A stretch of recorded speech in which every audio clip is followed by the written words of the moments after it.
Quand le 14e pays au classement Doing Business de la Banque mondiale sur le climat des affaires jette son dévolu sur les opportunités d'investissement au Togo et en zone UEMOA, le Royaume de Suède n'hésite pas à exhiber les bijoux de la couronne. Pour ce deuxième forum, une douzaine d'entreprises, parmi lesquelles 7 fleurons de l'économie suédoise, choisies pour être les plus innovantes et les plus en pointe dans divers domaines, seront exposées en vitrine.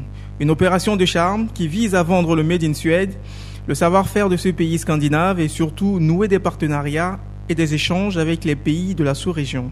Nous voulons mettre à la disposition de la sous-région et à la disposition des Togolais la technologie suédoise. C'est sur ça que nous sommes en train de mettre notre accent. Ces sociétés vont présenter ce qu'elles font. Il y aura Antradia qui va présenter sa technologie du produit alimentaire qu'il fait. Et nous avons aussi une société que nous allons présenter, une nouvelle technologie suédoise, c'est de construire des maisons en briques, en bois, plus dures et plus tenables que le ciment aujourd'hui.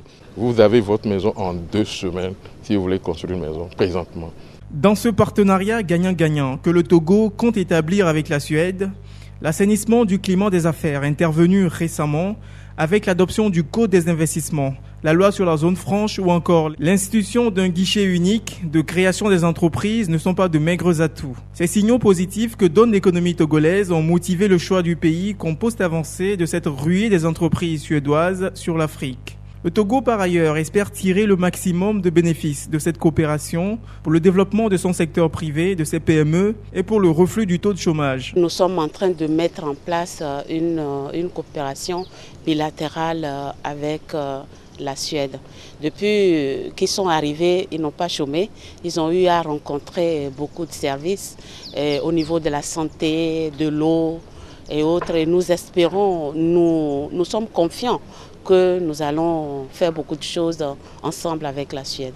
Nous pensons que créer des affaires au Togo aiderait les Togolais à trouver du travail et à réduire le système de chômage. Nous voulons surtout encourager les petites et moyennes entreprises à évoluer. Ou bien ceux qui veulent mettre en place une entreprise, nous sommes prêts aussi à les soutenir, à les aider. Autre signe de la lune de miel économique que vivent le Royaume de Suède et le Togo, la patrie d'Alfred Nobel et de Zlatan Ibrahimovic sera l'invité d'honneur de la 11e foire internationale de Lomé qui ouvre ses portes ce vendredi 29 novembre.